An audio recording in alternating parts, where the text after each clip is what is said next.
IVF treatments పై 20,000 discount. Doctor consultation మరియు ultrasound scan ను ఉచితంగా అందిస్తున్నారు. 49 అంటే సంతానం, 49 అంటే అందమైన జీవితం కార్యక్రమానికి స్వాగతం. నమస్తే కళ్యాణ్ గారు. విజయ్ గారు. కళ్యాణ్ గారు, మనకి సుమా అని ఒక ఆవిడ మనకి మెయిల్ చేశారండి. విషయం ఏంటంటే తనకి పెళ్ళై 20 ఏళ్ళు అవుతుంది. కూతురికి ఒక 6 నెలల్లో పెళ్ళట. నా కూతురికి పెళ్ళైతే నేను విడాకులు తీసుకోవాలి. నాకు చాలా షాకింగ్ అనిపించింది. కూతురికి పెళ్ళి ఏంటి, ఈవిడికి విడాకులేంటి అని కొంచెం క్లియర్గా చదివాను నేను. నాకైతే విషయం అర్థమైంది, కానీ చాలా అర్జెంటు, ఇమీడియట్గా తనతో మీరు మాట్లాడాలి. తప్పకుండా. సుమ మనకి నెంబర్ ఇచ్చారు, నేను ఒకసారి మాట్లాడతాను, కాల్ చేస్తాను. ఎస్ ఫోన్ కాల్లో అండి, తను రావడానికి సిద్ధంగా. Right, okay, no problem. Then నేను కాల్ చేసేస్తాను. మరి తేల్చేద్దాం, నో ప్రాబ్లం.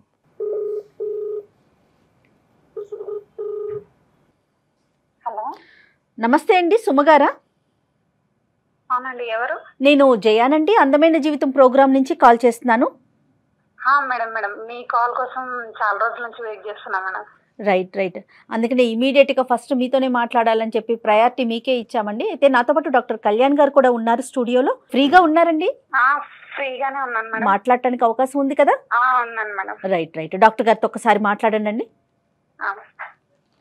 చెప్పమ్మా, కష్టం ఏంటో చెప్తారు. చెప్పండి సుమా. సార్, నాకు ఒక పాప ఉంది. నా పేరు సుమా సార్. మా ఆయన పేరు ప్రసాద్. ఆ పాప పెళ్లి అయిపోయిన తర్వాత నాకు విడాకులు అని చెప్తున్నారు. పాప పెళ్ళైనాక విడాకులు? ఇదేంటమ్మా, చాలా విచిత్రంగా ఉంది అసలు. అందుకే మేడం నేను చాలా రోజుల నుంచి వెయిట్ చేస్తున్నా, మీరు నాకు సలహా ఇస్తారేమని మీ వల్ల. చెప్పమ్మా, వివరాలు చెప్పమ్మా. పెళ్లి ఎప్పుడైంది, ఎలా జరిగింది పెళ్లి? మీది అరేంజ్డ్ మ్యారేజ్, లవ్ మ్యారేజ్? వివరాలు చెప్పమ్మా. Arranged marriage sir. అది తనకి అంతకు ముందుకు లవర్ ఉండేది, నిషా అనే అమ్మాయి సార్. నిషా అనే అమ్మాయి ఉండేది. అయితే ఆవిడ అంతకు ముందు ఉండేదనే విషయం నాకు తెలుసు, ఎందుకంటే ఆమె చనిపోయిందని చెప్పారు సార్ నాకు.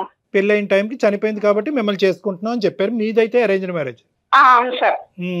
సరే. అయితే నాకు దూరం చుట్టాలన్నమాట వాళ్ళు.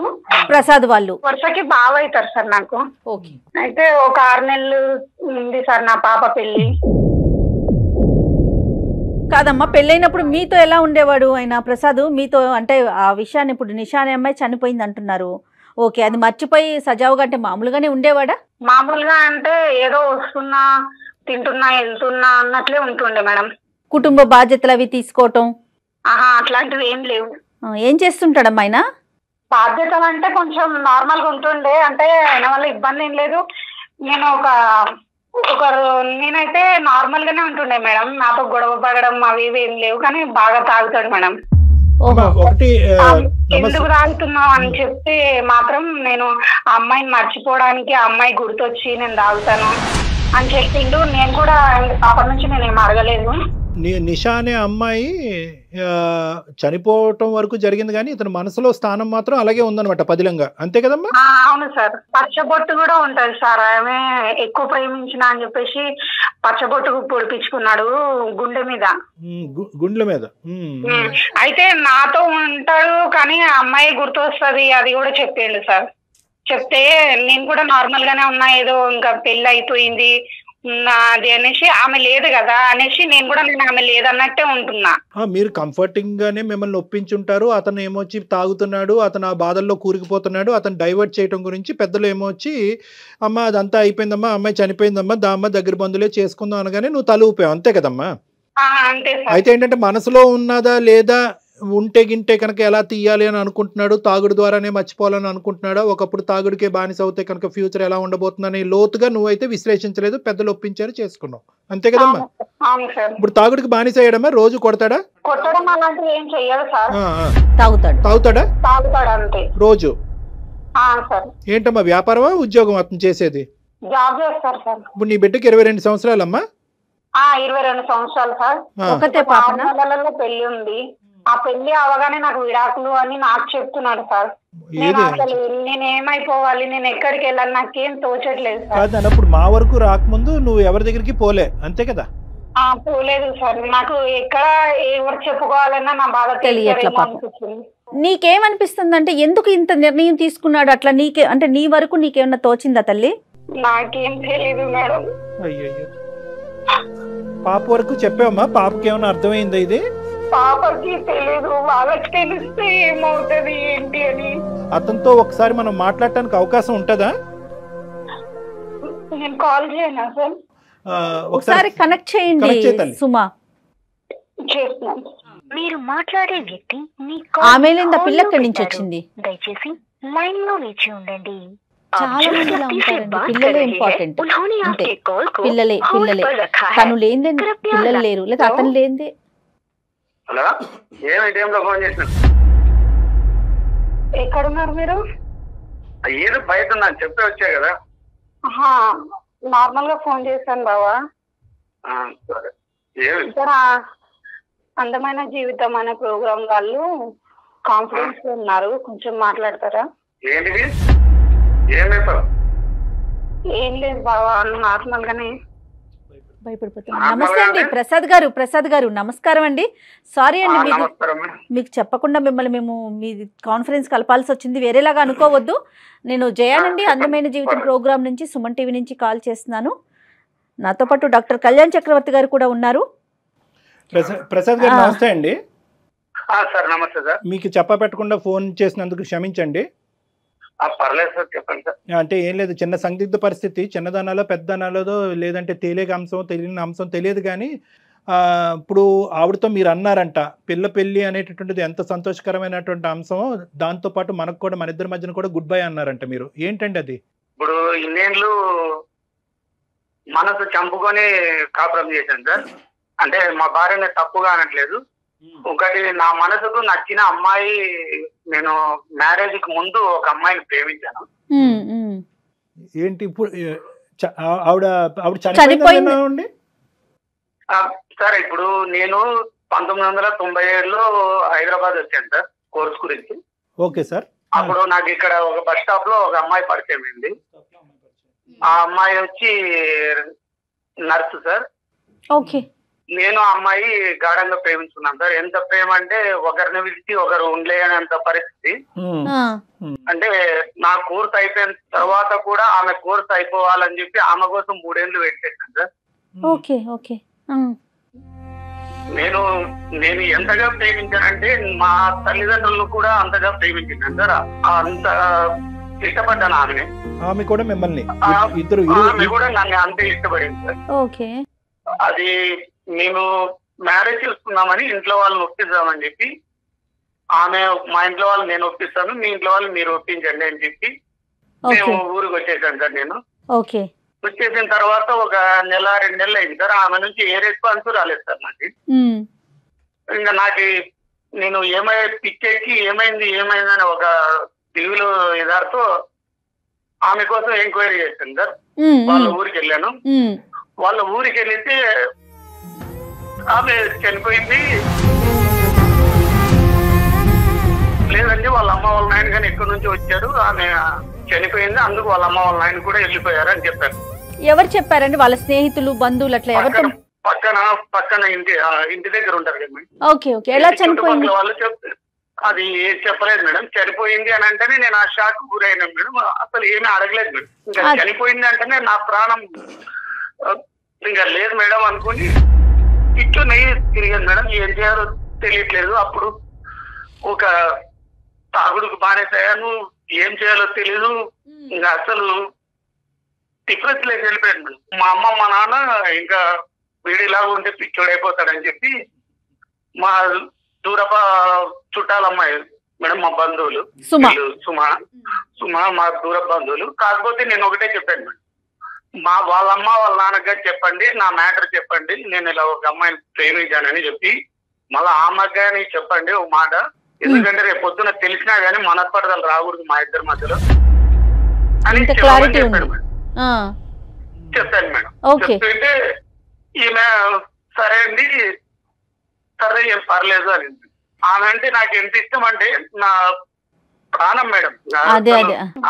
ఇప్పుడు నువ్వు కూడా నాకు ప్రాణం అయిపోయావు.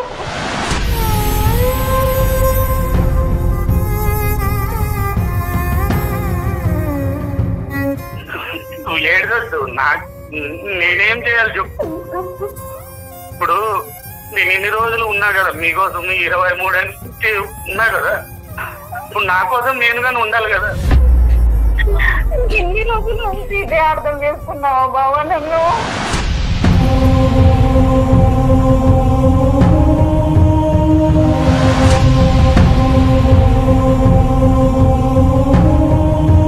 నేను నువ్వు నన్ను అర్థం చేసుకోవట్లేదు, నా మనసు నువ్వు అర్థం చేసుకోవట్లేదు. నువ్వు నన్ను అర్థం చేసుకుంటే ఇట్లా బాధపడి చెప్పవు. సరే బావా. ప్రసాద్ గారు సుమా శారీరకంగా కానీ ఎందులోనన్నా నిన్ను ఇబ్బంది పెట్టానా? నేను అన్నానా? నాలో ఏమైనా లోపం ఉందా బావా? లేదమ్మా, నేను చెప్తానా? లేదు అవన్నీ. కాకపోతే నేను నీకు తెలుసు నా మనసులో ప్రేమ ఉందని. కాకపోతే నేను ఆ ప్రేమ నీకు తెలుసు, నా ప్రేమ వేరే. ఇంకంతా భరించినా కానీ ఆ విడాకులు మాత్రం నేను ఇవ్వలేను బావా.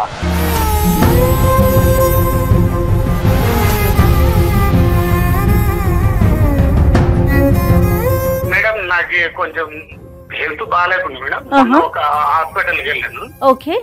ఒక హాస్పిటల్కి వెళ్ళిన తర్వాత నిషా ఫ్రెండ్ అక్కడ పలకరించింది మేడం. నిషా ఫ్రెండ్ పలకరించింది మేడం. ఎలా ఉన్నారు ఏం కదా అంటే, నాకు ఆమె అప్పుడు కనుక్కోలేదు మేడం ఎలా చనిపోయిందని. మరి ఎలా చనిపోయింది అప్పుడు షాక్ గురైపోయింది మేడం. ఏం చేయాలో అర్థం కాలేదు. అదేలేండి, అసలు డిఫరెన్స్ లేక వెళ్ళిపోయాను మేడం. అందుకు అది ఎలా చనిపోయింది కనుక్కుందామని ఈమెను అడిగాను మేడం. ఎలా చనిపోయింది, ఏమైంది, ఎందువల్ల అని అడిగితే, అన్న ఎవరు చెప్పాడు అన్న చనిపోయిందని, 1.5 years నుంచి నా దగ్గర ఇక్కడే జాబ్ చేస్తుంది, ఇక్కడే నర్సింగ్ లో చేస్తుంది అన్న అని. హైదరాబాద్ లోనే ఉంటుంది. అసలు అప్పుడు షాక్ గురయ్యాను మేడం. అసలు నా ప్రాణం ఒక్కసారిగా నన్ను మాట్లాడిస్తే, నా మనసు లేచి నాతో మాట్లాడితే ఎలా ఉందో అలా ఫీలింగ్ వచ్చింది. ఆమె బయటకు పిలుచుకొని వస్తాను అనేది మేడం.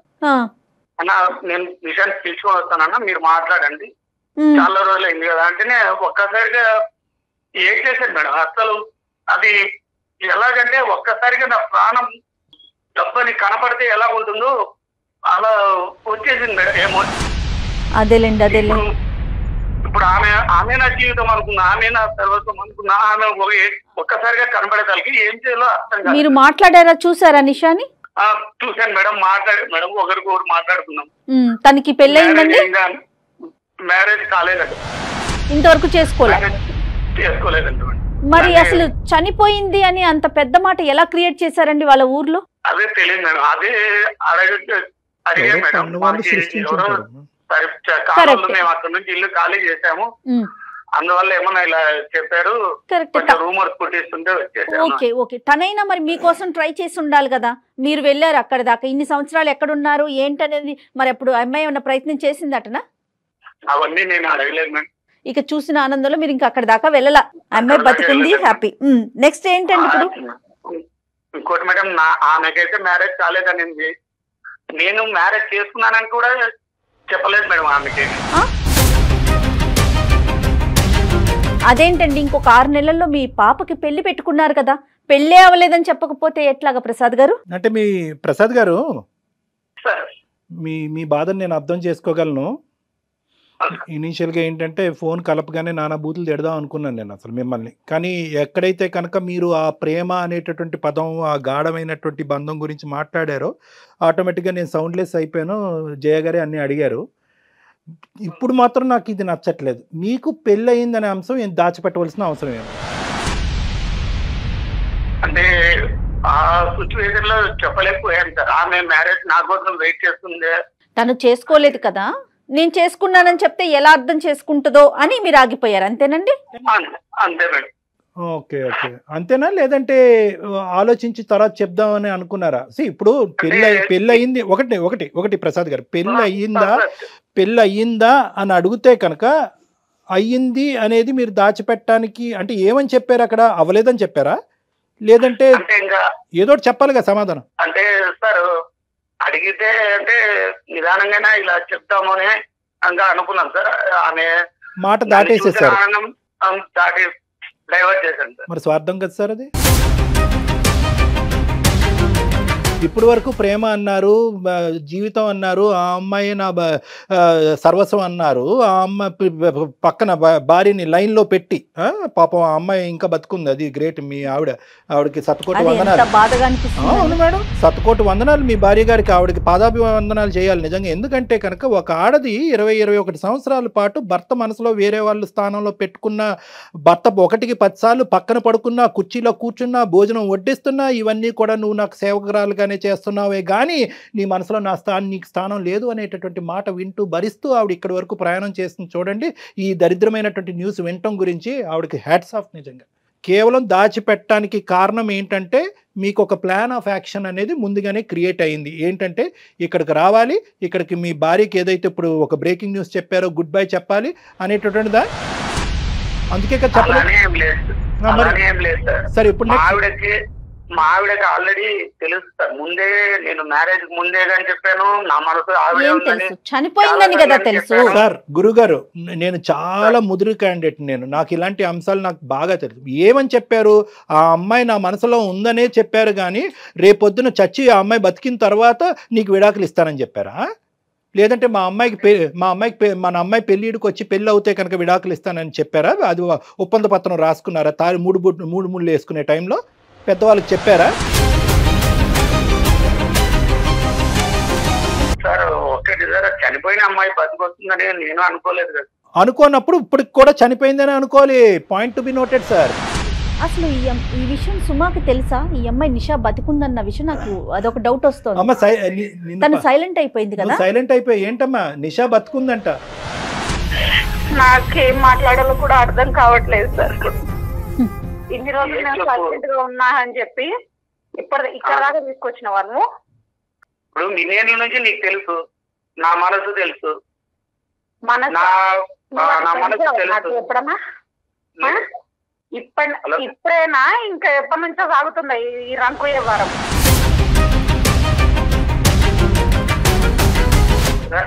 నేను ఇంకోటి నీకు చెప్పా, ఇది నేను ఎప్పటి నుంచో చేయలే.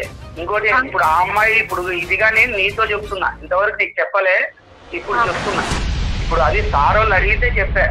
ఇప్పుడు ఆల్రెడీ అమ్మాయి బతికొచ్చిందని నాకు ఎప్పుడు తెలిసింది? మొన్న మనం హాస్పిటల్ నాశనం అయిపోయింది. నువ్వేంది ఇట్లా చేస్తున్నావు?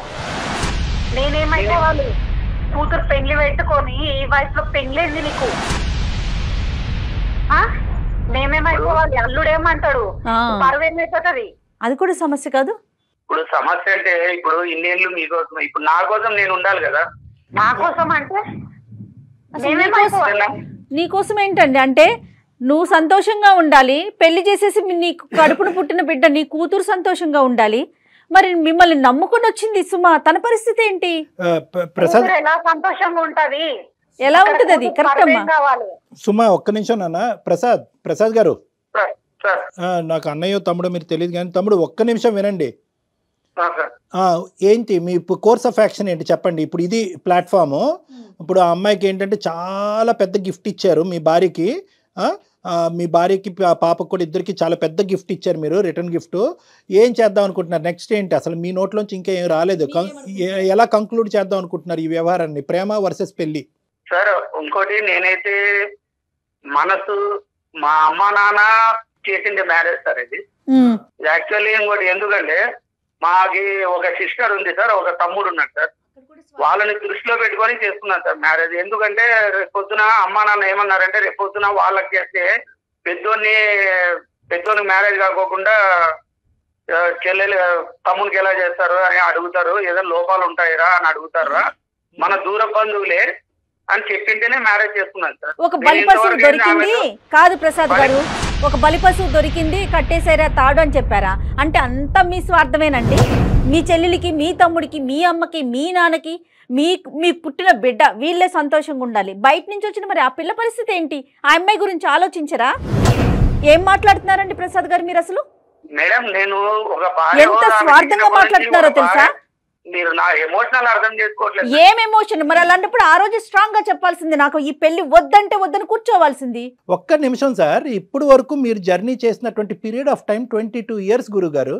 22 years పాటు ఒక ఆడదాన్ని నమ్మించి మీరు పెళ్లి చేసుకుని ప్రతి రాత్రి అమ్మాయి పక్కన పడుకుని నిషా నిషా నిషా అనుకుంటూ ఈ అమ్మాయిని అనుభవిస్తూ నానా నరకాన్ని చూపెట్టారు. ఇమోషనల్గా ఒక టార్చర్ చూపెట్టారు ఈ అమ్మాయికి. ఈరోజు వేరే అమ్మాయి మీ జీవితంలో మళ్ళీ అదే అమ్మాయి మళ్ళీ మీ జీవితంలో వచ్చిందని చెప్పి ఇంక చేతులు దులిపేసుకుని అప్పుడు బలవంతంగా పెళ్లి చేసుకున్నారు కాబట్టి నేను ఇలా పెళ్లి చేసుకున్నాను అన్నారు. ఎవరండి కాపురం చేయమన్నారు మిమ్మల్ని?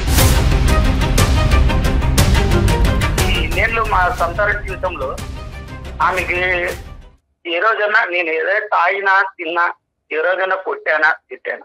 మీ డెఫినేషన్లో ఒక ఆడదాన్ని ఏడిపించేటటువంటి లిస్ట్ ఆఫ్ థింగ్స్లో మీ డెఫినేషన్లో కేవలం తాగి కొడితేనే అది వస్తుందా, లేదంటే ఇది ఇంకా హింస అండి? అదే అండి ఒక ఆడది ఆశించేది? ఇది కాదా ఇమోషనల్ టార్చర్? ఈ అమ్మాయే ఒక వ్యక్తిని ప్రేమించింది, ఆ వాడు చనిపోయాడు, పెద్దవాళ్ళు తీసుకొచ్చి ఆ అమ్మాయి మారట్లేదని చెప్పి మీకు పెళ్లి చేశారు. ప్రతిరోజు ఈ అమ్మాయి మీ పక్కలో ఉంటూ వాడిని తలుచుకుంటూ మీ పక్కన పడుకుంటుంది. ఒప్పుకుంటారా? సార్ ఇప్పుడు మీరే అడగండి సార్, ఆమెకేమన్నా అది అనవసరం ప్రసాద్ గారు. మీకు మాటలు రావట్లే, మాటలు ఎత్తుక్కుంటున్నారు. ఎందుకంటే కనుక మాటలు దొరలుతున్నాయి. మాటలు ఎందుకు ఎత్తుకుతున్నారు, దొరలుతున్నాయి అంటే కనుక మీ మనస్సాక్షికి ఇక్కడ తెలుసు మీరు తప్పు చేస్తున్నారని చెప్పి, అన్యాయం చేస్తున్నారని చెప్పి. ఇక్కడ కూర్చోవలసింది నేను కాదు, ఈరోజు నేను కాదు. ఇక్కడ ఎవరిని కూర్చోబెట్టాలో తెలుసా? ఈ స్థానం నిర్ణయం తీసుకోవాల్సినటువంటి ఈ స్థానంలో డాక్టర్ కళ్యాణ్ చక్రవర్తి బదులు మీ కూతురిని కూర్చోబెట్టాలి. ఇక్కడ కూర్చోబెడదామా? ఉందా దమ్ముందా? దమ్ముందా మీకు? మీ కూతురిని తీసుకొచ్చి ఇక్కడ నా కుర్చీలో కూర్చోబెడదాం, లైవ్లో చూపెడదాం. ఆ అమ్మాయి నిర్ణయం తీసుకుంటుంది, పెళ్లి చేసుకుంటుందా లేదా, ఇప్పటి వరకు నా నాన్న ఏం చేశాడు ఏం చేయలేదు అని చెప్పి మీకు సన్మానిస్తుందా, క్యాంటీన్ నుంచి మీ మొహం మీద ఉమ్మేస్తుందా, అప్పుడు చూద్దాం. తప్పుగా అనుకోకండి నా మాటలు. ఇదంతా కూడా స్వార్థం అంటారండి, జీవితం అనరు, స్వార్థం. సార్ నేను మ్యారేజ్ అయిపోయిన తర్వాతనే ఇస్తానన్నాను సార్. ఏంటి మ్యారేజ్ అయిన తర్వాత ఇచ్చేది? ఇస్తరాకు ఏమి ఇస్తారండి? ఇస్తరాకులు ఇస్తారా మ్యారేజ్ అయిన తర్వాత? తమలపాకులు ఇస్తారా? ఏంటండి లెక్క? మీరు నాకు చాలా డౌట్. సారీ నేను ఇలా అంటున్నా, నన్ను అనుకోకండి. మీరిద్దరూ ముందు నుంచే మీరు నిషాతో కాంటాక్ట్లో ఉన్నారు. మీ ప్రయాణం ఇంతకు ముందు నుంచే నడుస్తుంది. పాప పెళ్లి డిక్లేర్ అయిన తర్వాత 6 నెలల తర్వాత పెళ్లి అవుతుంది అనేటప్పటికీ మీరు ఇప్పుడు ఈ నిర్ణయం తీసుకుని మా దగ్గరికి వచ్చి కూర్చున్నారు కొత్త డ్రామాతో. సార్ లేదు సార్, మా కూతురు మీద ఒట్టు సార్. నాకు అన్ఎక్స్పెక్టెడ్ గా కూతురు మీద ఒట్టేయకండి. కూతురు మీద ఒట్టేసే హక్కు లేదు మీకు. అన్ఎక్స్పెక్టెడ్ గా ఇప్పుడు అన్ఎక్స్పెక్టెడ్ గా జరిగినటువంటి దాన్ని మేము అందరూ అక్షింతలేసి దీవించాలి. అక్కడ ఒక పక్క నుంచి నీ కూతురు పెళ్లి చేయాలి, ఇంకో పక్క నుంచి నీ పెళ్లి చేయాలా? నీ అని మొదలవుతుంది ఇప్పుడు నా భాష. మీరేమొచ్చి ఈ పీటల మీద కూర్చోండి, నీ కూతురు ఏమొచ్చి మీ అల్లుడితో పాటు పక్కన వేరే పీటల మీద కూర్చుంటుంది. ఇదేనండి సాంప్రదాయం? ఇదే నా కుటుంబ వ్యవస్థ? ఇదే నా పెళ్ళి? ఏమండి మీరు తాగి అప్పుడు మీరు తాగి చనిపోయి ఉంటే కనుక నో ప్రాబ్లం, ఇక్కడ ఎవరు బాధపడి ఉండేవారు కాదు. ఇక్కడ మీరేంటంటే మీరు అంటూ ఒక నమ్మకంగా ముందుకొచ్చి పెళ్లి చేసుకున్నారు. సుమా వచ్చి ముందుకొచ్చి, నేను ఇందాక సుమాని తిట్టాను. నేను ఇందాక ఏమమ్మా ఒక మగాడు వచ్చి అంత దరిద్రంగా నీ పక్కన కూర్చొని మాట్లాడుతూ ఉంటే కనుక నువ్వు ఖండించరాదు, మనిషిని ఎక్కడ నిలబెడతాంటే జయ గారు అన్నారు. ఎంతమంది ఆడవాళ్ళకి ఆ ధైర్యం వస్తుందంటే నో, మొక్కగా వంగంది మానయ్య వంగదు. మీకు అలవాటైపోయింది. మీ మందు ఎలాగైతే మీ శరీరంలో ప్రవహిస్తుందో ఈ నిషా ఏమొచ్చి ఒక నషా కింద అయ్యి మీ శరీరంలో ప్రవహిస్తుంది. దీన్ని ఆనకట్ట వేయవలసినటువంటి పరిస్థితి పెళ్ళైనటువంటి కొత్తలోనే ఈ అమాయకురాలు చేసుంటే కనుక ఈ దరిద్రం ఈరోజు చూసేటటువంటి అవసరం ఉండదు. మీరేదో సినిమా స్టోరీ చెప్తే ఇక్కడ చెవుల్లో పువ్వులు పెట్టుకుని ఎవరు లేడండి. తెలియదు సార్, అసలుకి నాకు ఆమె చనిపోయింది అని అనుకున్నాను, కానీ ఇలా నా కథ మలుపుతుందని నేను ఎప్పుడు అనుకోలేదు. ఏ కథ మలుపు? వాళ్ళ జీవితంలో మలిపేమో. వాళ్ళు ఏదో పెద్ద సినిమా తీసుకోండి మీరిద్దరు కలిపి జీవితాన్ని. మంచి స్టోరీ రైటర్ ఎవరైనా డైరెక్టర్ ప్రొడ్యూసర్ ఉంటే కనుక ఈ సినిమా స్టోరీ చెప్పి మళ్ళీ కలిసినటువంటి పాత ప్రేమ హింస పెట్టి బాధ పెట్టి భార్యను పంపించేశాడు అనేది ఏమైనా స్టోరీ పెట్టుకుంటే స్టోరీ లైన్ చేసుకోండి. కానీ ఇవేం మేము నమ్మటానికి లేము. ఇప్పుడు మీరు ఏం చేద్దాం అనుకుంటున్నారు? ఒకటి మీరు ఏం చేద్దాం అనుకుంటున్నారు? ఆవిడనే చెప్పమానండి సార్, ఏం చేద్దాం? ఆవిడెందుకు చెప్తుందండి? నిషాని నషాని తీసుకొచ్చింది మీరు, మీ ఆవిడ కాదు. ఏం చేద్దాం అనుకుంటున్నారు? నిషాతో ఏం చేస్తారు, సుమతో ఏం చేస్తారు, మీ కూతురుతో ఏం చేస్తారు? అది ఫస్ట్ లెక్క తేల్చండి. ఇక్కడ తర్వాత మీతో మాట్లాడారు. మీరు మా ఆవిడని వచ్చింది సార్, ఆమెనైతే మ్యారేజ్ చేసుకోను కానీ ఈవిడ దగ్గరే ఉంటాను. కాకపోతే ఎక్కువ రోజులు ఆమె దగ్గరే ఉంటాను.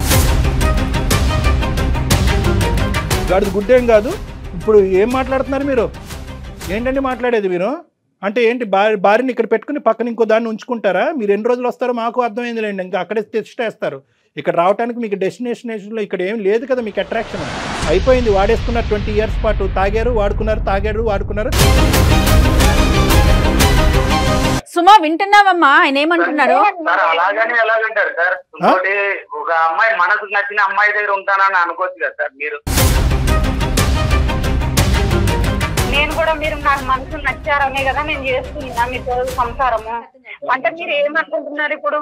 అంటే ఆవిడని పెళ్లి చేసుకున్నావు, నేను ఇప్పుడు నీకు ఉంపుడు గతిలాగా ఉండాలి పక్కకి.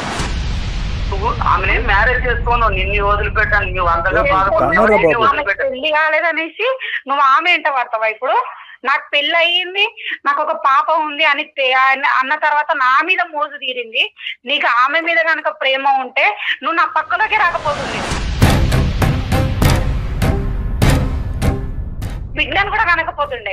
అసలు నిషా కూతురుందని యాక్సెప్ట్ చేస్తుందేమో, అప్పుడు చూద్దాం. అక్కడ దాచిపెట్టాడు. నిదానంగా చెప్దాం అనుకున్నాం మేడం. ఆ అమ్మాయి నా కోసం వెయిట్ చేసిందంటే ఆమె నన్ను ఎంత ప్రేమిస్తుందోనే నేను అనుకుంటున్నా. ఏం మాట్లాడుతున్నా? నా ప్రేమ అర్థం కాలేదు, దాని ప్రేమ నీకు అర్థమైంది. 20 ఏళ్ళు కాపురం చేసింది. ఏమయ్యా ఏదయ్యా ప్రేమ? ఏంటి ప్రేమ? సంసారం చేసింది నా దగ్గర. నీ భార్య నీకు ఇచ్చింది ప్రేమ కాదా? నీ కూతురు నమ్ముకుని ఇప్పుడుతో పాటు నీతో పాటు తండ్రి ఎంతో పవిత్రమైనటువంటి మనిషి అని చెప్పి ఊహించుకుంటుంది. బొమ్మలాగా ఉన్న ఇంట్లో కదా, నువ్వు ఆట ఆడితే నువ్వు ఆడేలాగా. ఒకటి ప్రసాద్ గారు, నేను ఒక్కటి చెప్తున్నాను వినండి. మీలో కూడా ఎక్కడో చోట మంచితనం అనేది, మానవత్వం అనేది ఉంది అనే నమ్మకంతో కూడా నేనేంటంటే ఇంకో లెవెల్కి వెళ్లకుండా చాలా మర్యాదపూర్వకంగా నేను మాట్లాడుతున్నాను. ఇప్పటికీ కూడా నాకు మీ మీద ఎటువంటి ద్వేషం లేదు, నేను మీ శత్రువుని కాదు. ఒక మానవతా దృక్పథంతో మీకు మీ ప్రేమ అనేది ఎంత ఇంపార్టెంటో మీరు మీ భార్యకి మీ కూతురికి అంతే ఇంపార్టెంట్. ఇది ఫస్ట్ గుర్తుపెట్టుకోండి. నెంబర్ 1. నెంబర్ 2, ఎట్టి పరిస్థితుల్లో మీ భార్య మీకు విడాకులు ఇవ్వదు. మీరు తాగుడు ఆపేసి మీరు చేసినటువంటి తప్పు ఏంటి అనేది రియలైజ్ అయ్యి ఇప్పుడు కానీ తర్వాత కానీ ఇక్కడ జరిగేటటువంటి వాస్తవ పరిస్థితి మీ నిషాకి చెప్పండి. Most important. ఎందుకంటే ఆ అమ్మాయికి మెడకాయ మీద తలకే ఉంటే కనుక నిజంగా ఆ అమ్మాయిలో ఒక ఆడది అనేటటువంటి ఒక మానవత్వం అయినటువంటి ఒక యాంగిల్ ఉంటే కనుక సచ్చినా కూడా ఇందులో వేలు పెట్టదు. నెంబర్ 1 నేను అనుకుంటున్నా. ఆ అమ్మాయి కేరళ ఉందండి.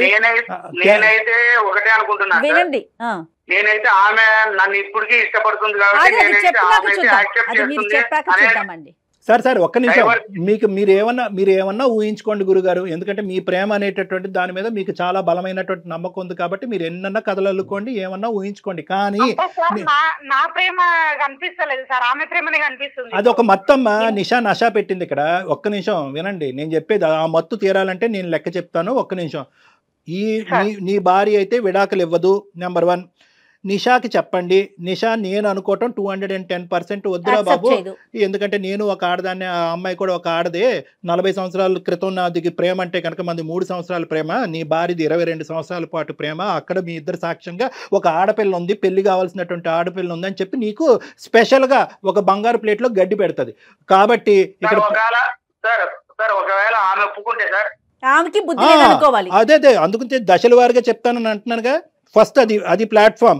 మీకు అంత లెక్క బాగానే ఉంది, మీరు ఏం ప్రయాణం చేశారో, ఎంత దొంగ ప్రయాణం చేశారో, నీలాంటి వ్యక్తితో అసలు ఈ అమ్మాయి ఎందుకు కాపురం చేస్తున్నా అనేది నాకు బాధగా ఉంది. పెళ్లి కావాల్సినటువంటి పిల్ల దగ్గరలో ఉంది కాబట్టి అమ్మ తల్లి బంగారం నువ్వు ఉండమ్మా ఇటువంటి మనిషి అయినా అని చెప్తున్నాను. కానీ ఇంకొక ఫేస్ ఉంటే కనుక తూ అని చెప్పి ఉమ్మేసి నీ అమ్మాయి కూతురుతో పాటు వెళ్ళిపోయి నీ దారి నువ్వు తీసుకోమ్మా అని చెప్పుండేవాడిని. సరే నేను వినండి, నా మాట పూర్తిగా వినండి. నిషాకి చెప్తావు, నిషా కానీ నిషాకి చెప్పిన తర్వాత నిషాతో నువ్వే కాదు ఈ అమ్మాయి కూడా మాట్లాడుతుంది.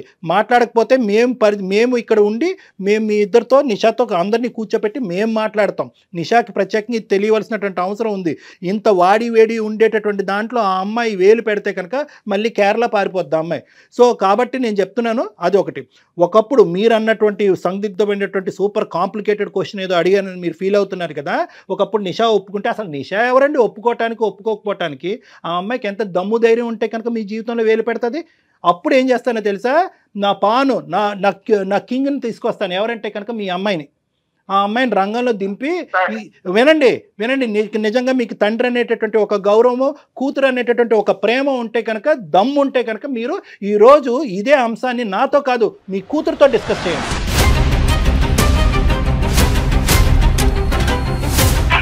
సార్ అమ్మాయి తీసుకురావద్దండి సార్, అమ్మాయికి చెప్పద్దండి సార్. తప్పకుండానే వ్యవహారం అమ్మాయి అంటే నాకు చాలా ఇష్టం సార్. అమ్మాయి లేదండి, ఇది దాగుడు మూతల దాంపత్యం కాదండి.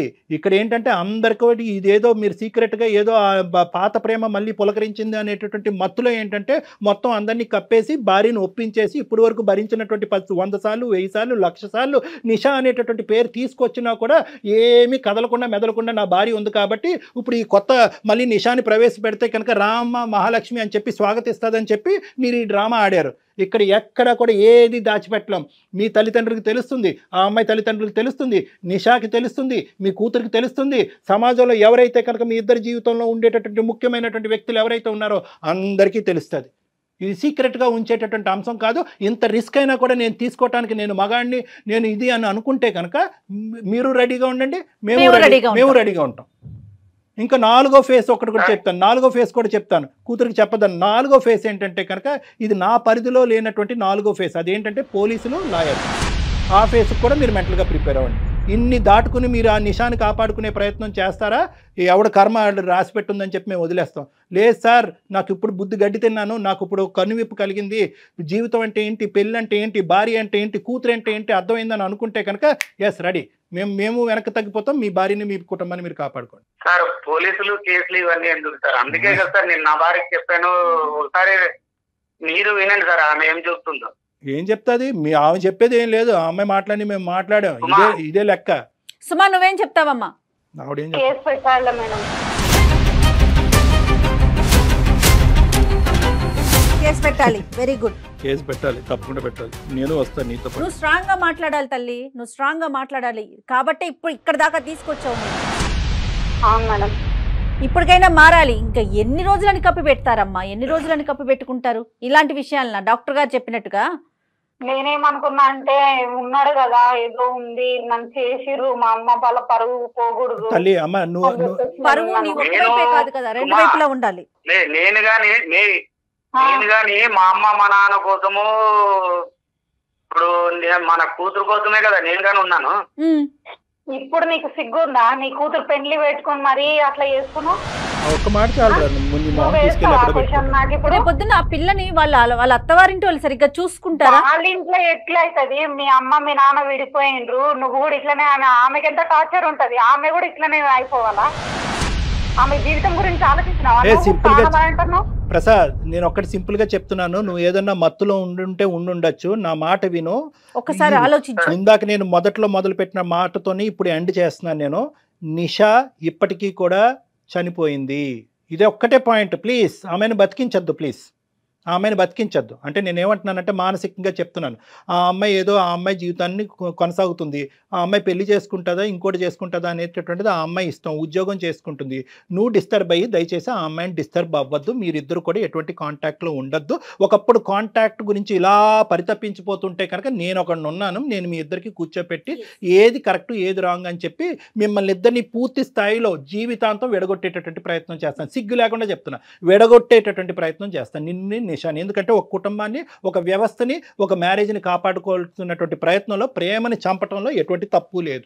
ఎగ్జాక్ట్లీ కళ్యాణ్ గారు, ఒక దొంగ ప్రేమను చంపటంలో కరెక్ట్ గా చెప్పారు. మీరు ఉండలేకపోతే ప్రసాద్ గారు ఒక్కసారి డాక్టర్ గారు అపాయింట్మెంట్ తీసుకొని మీరు పర్సనల్ గా మీరు మీ వైఫ్ నిషాని కూడా రమ్మంటారు కళ్యాణ్ గారు? అంతే, అమ్మాయిని కూడా పిలిపి ఆ అమ్మాయిని కూడా పిలిపించి ఒక్కసారి మీరు డాక్టర్ గారి దగ్గర కౌన్సిలింగ్ కి రండి, ఒక 2 సెషన్స్ కూర్చోండి, ఆ తర్వాత మాట్లాడదాం ఈ విషయం.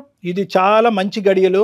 మీ అమ్మాయి ఎంతో ఆనందంగా ఉంది, మంచి పెళ్లి సంబంధం వచ్చిందని ఆ అమ్మాయి చెప్పింది మీ భార్య. దయచేసి ఈ మధుర క్షణాలని చెడగొట్టుకోకండి ప్లీజ్. మీ వల్ల పిల్లల జీవితం నాశనం చేయకండి సార్. మీరు చెప్తుంటే ఇప్పుడు నాకే అర్థమవుతుంది సార్, మీరు చెప్పడం చాలా బాగుంది. ఎందుకంటే ఇప్పుడు మీరు చెప్పే విధానం బట్టి ఫ్యూచర్ లో నా కూతురు వాళ్ళెలా బాధ పెడతారు మా విషయం తెలిస్తే నాకే ఒకంతు బాధగానే ఉంది సార్. కాకపోతే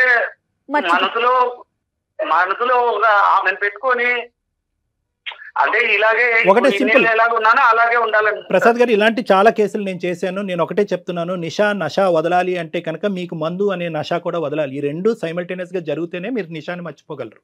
అర్థమవుతుంది కదా? మీరు తాగుడు ఆపేసేయాలి, ఆ అమ్మాయిని కూడా దూరం పెట్టాలి. మొత్తం ప్రోగ్రామ్ అంతా నేను చేస్తాను. మీరు మంచి వ్యక్తి, ఒక మంచి తండ్రి, ఒక మంచి భర్త అని కూడా నేను అనుకుంటున్నాను. కాబట్టి దయచేసి మీరు ఇటువంటి తొందరపాటు నిర్ణయాలు తీసుకొచ్చి అందరి జీవితాలని అస్తవ్యస్తం చేయొద్దు. నా దగ్గరికి రండి, నేను అపాయింట్మెంట్ ఇస్తాను, మనం కూర్చుని మాట్లాడుకుని క్లోజ్ చేద్దాం. ఓకేనా సుమా? సుమా నీకు ఓకేనమ్మా? సార్ మీకు నేను రుణపడి ఉంటాను సార్ నా సంసారాన్ని నిలబెట్టినందుకు. లేదమ్మా, ఆల్వేస్ ఆల్వేస్ ఎనీ టైం ఒకసారి రండి అమ్మా. జాగ్రత్త. Thanks sir. Okay okay. Prasad గారు మర్చిపోకుండా మీరు డాక్టర్ గారిని కలవాలండి, సరేనండి? ఓకే సరే అమ్మా, సంతోషం, నమస్తే. సెలవమ్మా, ఆల్ ద బెస్ట్. నమస్తే. అందుకేనేమో డాక్టర్ గారు మీరు నిజం చెప్తున్నాను, ఏది వాడాలో అతని మెడిసిన్ ఏంటో మీరు కనిపెట్టారండి వెంటనే. వాళ్ళ అమ్మాయే అతని మెడిసిన్. అంతే. అతను మనం బెదిరించాలన్నా, భయపెట్టాలన్నా, బ్రతిమలాడాలన్నా కూడా ఆ పిల్లే కరెక్ట్ బాంబును వాడారండి. ఓకే. ఒకసారి వస్తే గనక మీరు కూర్చొని మాట్లాడి కాపురాన్ని సెట్ చేసే ప్రయత్నం తప్పకుండా చేయండి కళ్యాణ్ గారు. తప్పకుండా. రైట్ అండి, నమస్తే. నమస్తే జయ. సుమన్ టీవీలో మీ పర్సనల్ అండ్ బిజినెస్ ప్రమోషన్స్ కోసం కింది నెంబర్కి కాంటాక్ట్ చేయండి.